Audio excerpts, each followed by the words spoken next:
नमस्कार साथियों, मैं प्रीति मेहता नरसिंह महासंघ की तरफ से थोड़ा सा माफ़ी चाहूँगी। आप लोगों से थोड़ा सा लेट हो गया है। साथियों, आज नरसिंह महासंघ की टीम, आपने दोपहर में एक वीडियो देखी होगी। हम लोग चयन बोर्ड गए हुए थे और वहाँ पर हमारे अधिकारियों से बात हुई है, जो कि बहुत अच्छी रही है। मैं सबसे पहले तो आप सभी नर्सिंग अधिकारियों को अग्रिम शुभकामनाएं देना चाहती हूँ, जिनका सिलेक्शन 1455 के लिए हो रहा है, क्योंकि सबका एक बहुत लंबे समय से जो इंतज़ार है वो ख़त्म होने जा रहा है। मैं नरसिंह महासंघ के अध्यक्ष व्यास जी को, उपाध्यक्ष मनी चौहान जी को,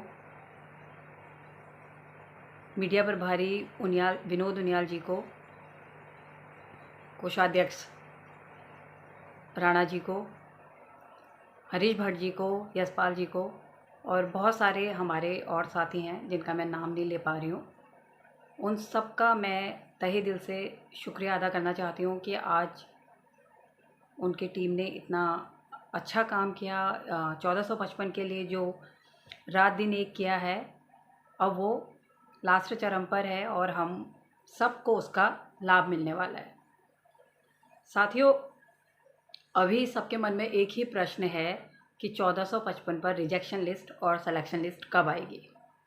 तो साथियों, सबसे पहले मैं आप लोगों को बता दूं, आज हमारी चयन बोर्ड में जो बात हुई है, तो हमारी रिजेक्शन लिस्ट 1-2 दिन में आ रही है और उसके बाद जल्द ही हम आपको सिलेक्शन लिस्ट की भी जानकारी देंगे।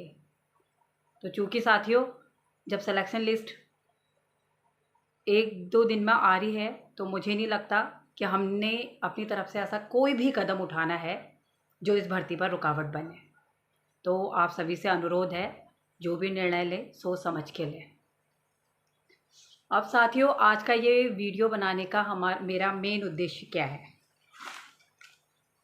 तो साथियों, मैं थोड़ा सा पीछे जाऊंगी इस चीज़ के लिए, क्योंकि कुछ परिस्थितियां ऐसी बन गई हैं कि मुझे आप लोगों से इस बारे में मुझे बताना पड़ रहा है, जिसमें मैं सबसे पहले आपको बताना चाहूँगी कि जब 1455 भर्ती के लिए कैबिनेट में ये पास हुआ और हम लोगों ने किस तरह से इस भर्ती को स्टेप बाय स्टेप आगे को किया, उसके बारे में थोड़ी सी जानकारी देना चाहूँगी। इसका जब जियो पास होना था तो इसमें बहुत सारी अड़चनें थी। हम लोग चाहते थे कि उसमें पहले से ये चीज़ मेंशन हो जाए कि 1564 में जो लोगों ने अप्लाई किया है उनको इसमें मौका ना दिया जाए। उसके लिए हमने न्यायिक में, कर्मिक में अपनी फाइल एक नहीं 2-2 बार लगाई है और अगर न्याय विभाग की तरफ से देखा जाए तो बहुत क्लियर था कि ऐसा कोई भी प्रावधान नहीं है कि हम किसी को आवेदन करने से रोकें। उसके बाद हम लोगों ने उस टाइम पर भी आपको जानकारी दी थी कि जियो आने में अभी थोड़ा सा समय है, उसमें थोड़ा समय लगा और इसके बाद हमने शासन से जियो पर काम किया, अध्यादेश पर काम किया, शासन के बाद निदेशालय, निदेशालय के बाद चयन बोर्ड। साथियों, आपको याद होगा कि 11 दिसंबर को हमारा पोर्टल बंद हो गया था और जब पोर्टल बंद हो गया था और उसके बाद पोर्टल जिन लोगों ने बंद को करवाया उस टाइम तो वो बड़े सक्रिय थे, पर पोर्टल खोलते समय वो बिल्कुल भी सक्रिय नहीं हो पाए। और आप सोचिए क्या आप लोगों को भी पता है कि पोर्टल दिसंबर में बंद हुआ और वो ओपन हुआ मार्च में। तो आप सोचिए कि दिसंबर से लेकर मार्च तक का जो एक लंबा समय है, उसमें हम लोगों के द्वारा इतनी भाग दौड़ की गई है। हम लोगों ने रात दिन उस टाइम पर एक किया है इस पोर्टल को खुलाने के लिए और हम उसमें सफल रहे और मार्च में फाइनली पोर्टल खुल गया। उसके बाद हम लोगों का जो रोस्टर था, कैलेंडर जारी हुआ था 25 तारीख को, जिसमें कई लोगों ने प्रश्न चिन्ह लगाए कि ये रोस्टर गलत बना हुआ है। हालांकि देखिए, इस तरह प्रश्न चिन्ह नहीं लगा सकते क्योंकि रोस्टर कमेटी में भी बहुत विद्वान लोग बैठे हुए हैं। वो जो भी करते हैं बहुत सोच समझ के करते हैं। फिर भी चलिए ठीक है, हम समझते हैं कि हाँ, लोगों को कि पिछला वो था तो हम लोग भी उस टाइम पर आश्चर्यचकित थे रोस्टर देखकर। लेकिन जब हम लोग शासन में गए और जब इस बारे में बात की तो बहुत सारी चीज़ें क्लियर हुई। वो हम आपको पहले भी बता चुके हैं कि रोस्टर किस तरह से बना हुआ है। उसके बाद रोस्टर के बाद 9 जुलाई से हम लोगों का वेरिफिकेशन शुरू हुआ था। और जैसा कि कई लोगों के द्वारा दावा किया जा रहा था कि 700-800 लोग सेलेक्टेड हैं, तो हम लोगों की टीम 9 तारीख को लगातार चयन बोर्ड पर बनी रही। उसके बाद भी हम लोग आगे को भी गए, लेकिन देखिए जितना इन लोगों ने भ्रमित किया ऐसा नहीं था। और इसकी जानकारी भी हम लोगों ने आपको दी। और अभी परसों 11 तारीख वाले वेरिफिकेशन में तो आप लोग बहुत अच्छे से क्लियर हो गए होंगे कि केवल 6 व्यक्ति जब वहाँ वेरिफिकेशन के लिए आए हैं। और वो लोग कौन है जानना ये ज़रूरी है कि वो 6 लोग कौन थे।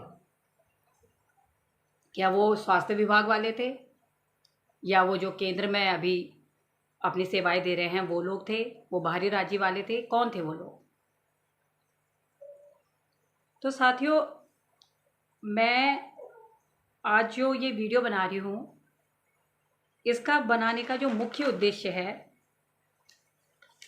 और इस पर मैं आप लोगों को ये कहना चाहूँगी कि कल आप लोगों ने एक वीडियो देखा होगा और उसमें कुछ लोग, 2 संगठन के लोग थे, गठबंधन की सरकार जो कि चयन बोर्ड पर बनी हुई थी यहाँ। और वो लोग कौन है जानना ये ज़रूरी है कि वो 6 लोग कौन थे। क्या वो स्वास्थ्य विभाग वाले थे, या वो जो केंद्र में अभी अपनी सेवाएं दे रहे हैं वो लोग थे, वो बाहरी राज्य वाले थे, कौन थे वो लोग। तो साथियों, मैं आज जो ये वीडियो बना रही हूँ इसका बनाने का जो मुख्य उद्देश्य है, और इस पर मैं आप लोगों को ये कहना चाहूँगी कि कल आप लोगों ने एक वीडियो देखा होगा और उसमें कुछ लोग, 2 संगठन के लोग थे, गठबंधन की सरकार जो कि चयन बोर्ड पर बनी हुई थी। उसमें जो पहले व्यक्ति थे वो हल्द्वानी से एलिंग वेलफेयर नर्सिंग एसोसिएशन के अध्यक्ष बबलू जी थे। मैं उनका आभार करती हूँ कि वो अपने साथियों के साथ हल्द्वानी से यहाँ आए। बहुत अच्छी बात है कि आप यहाँ आए। लेकिन बबलू जी, कल आप लोगों ने वहाँ जाके आप एक नर्सिंग अधिकारी होकर अपना परिचय एक यूट्यूबर के रूप में देते हैं, ये बात थोड़ी सी निंदनीय है हमारे लिए, क्योंकि ये नर्सिंग की भर्ती है। यहाँ पर किसी नेता, राजनेता, किसी यूट्यूबर, किसी शॉपकीपर, किसी की ज़रूरत नहीं है। हमारे नर्सिंग के साथी काफ़ी हैं और ये एक बहुत प्रतिष्ठित पद है, तो हमें इसकी गरिमा बना के रखनी चाहिए। तो हम लोगों को भी बड़ा लगा कि जब हमें ये बताया गया कि यहाँ पर कोई यूट्यूबर था, कोई शॉपकीपर था जो आपके नर्सिंग की यहाँ पर दलीलें दे रहे हैं और रिज़ल्ट घोषित करो करके हम लोगों को बोल रहे हैं। बबलू जी, मैं आपसे बस यही कहना चाहूँगी कि आप उतनी दूर से आए, और इसमें देखिए कोई दो राय नहीं है कि 1564 जब भर्ती निकली थी, जब शुरुआत हुई थी, आप बहुत सक्रिय थे, आपने बहुत लोगों को जागरूक किया और बहुत लोगों ने आपका साथ दिया। हम भी आपके साथ में थे, पर कुछ परिस्थितियाँ ऐसी बनी बाद में कि हम लोगों का साथ छूट गया। फिर भी आपने 37 आरक्षण का एक मुद्दा उठाया था और आपने कहा कि इसमें साथ दो, क्योंकि उसमें 102 पद हैं, वो भी हमारे लोगों को मिलने चाहिए। तो उन पदों के लिए हम कोर्ट जा रहे हैं और हमने आपको सहयोग भी किया। तो मैं आपसे यही पूछना चाहती हूँ कि कल आप चयन बोर्ड में खड़े होकर बोलते हैं कि एसआईटी की जांच बिठानी चाहिए, ये होना चाहिए, वो होना चाहिए। आपने क्षैतिज आरक्षण पर अपनी कोई बात नहीं की। उस कोर्ट केस का क्या हुआ? आप इतने वीडियो बनाते हैं, आपने एक बार भी, क्या वो कोर्ट केस पूरा हुआ? आपने केस वापस ले लिया। आपने जो लड़ाई लड़ी, क्या आपने वो पूरी की? तो सवाल बहुत है।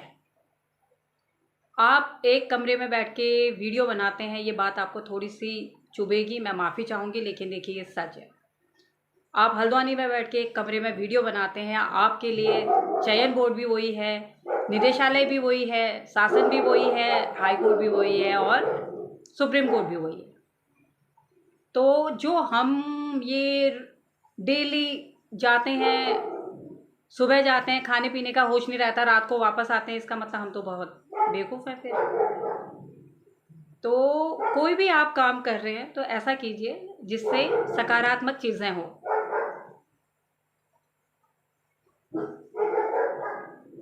दूसरा संगठन जो आपके साथ कल बना हुआ था, जो अभी 2 महीने पहले बना हुआ है और वो दावे कर रहा है कि भाई 1455 हम करा रहे हैं, 1455 हम करा रहे हैं।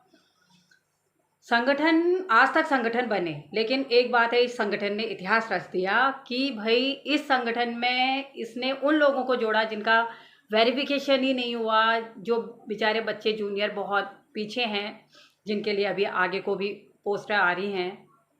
रोस्टर चेंज के नाम पर इन्होंने ये बोलते हैं हमने काम किया है। आज वीडियो बनाने का एक मुख्य मकसद यही है कि मैं इनके काम भी आप लोगों के समक्ष रखूं कि इन्होंने क्या काम किया है।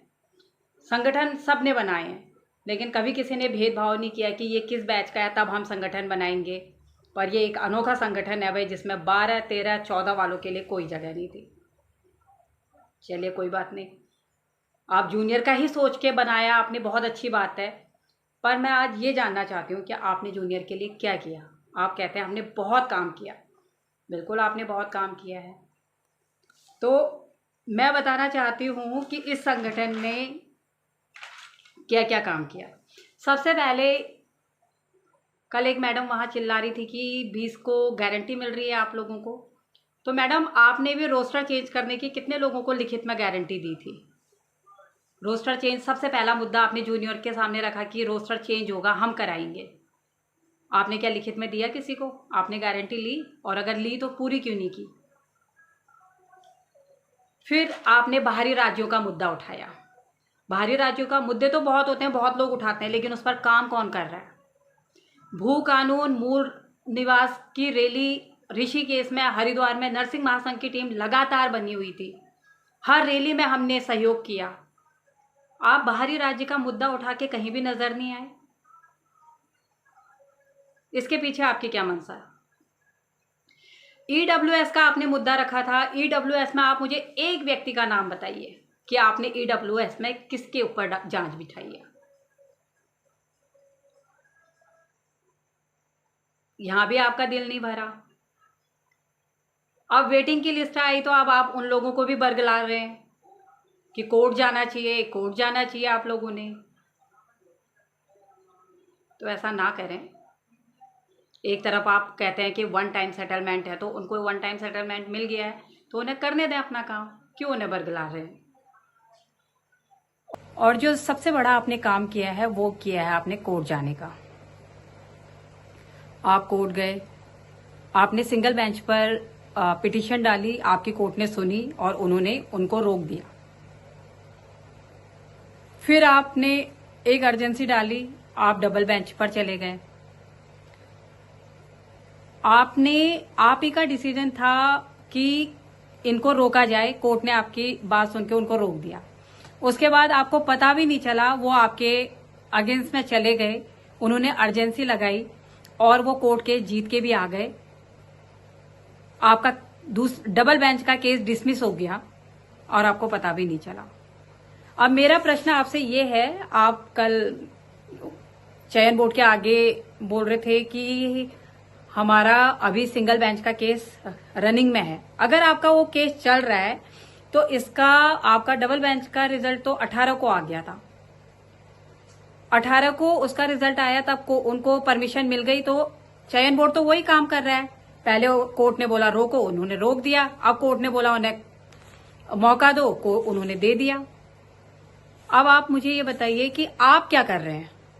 जब 18 तारीख को ये केस डिसमिस हो गया तो सिंगल बेंच पर आप जो हितैषी बन रहे हैं जूनियरों के, तो आप क्यों नहीं आगे को आपने इसमें अर्जेंसी लगा के इस केस को आगे कंटिन्यू किया, जबकि 1 महीने होने जा रहा है?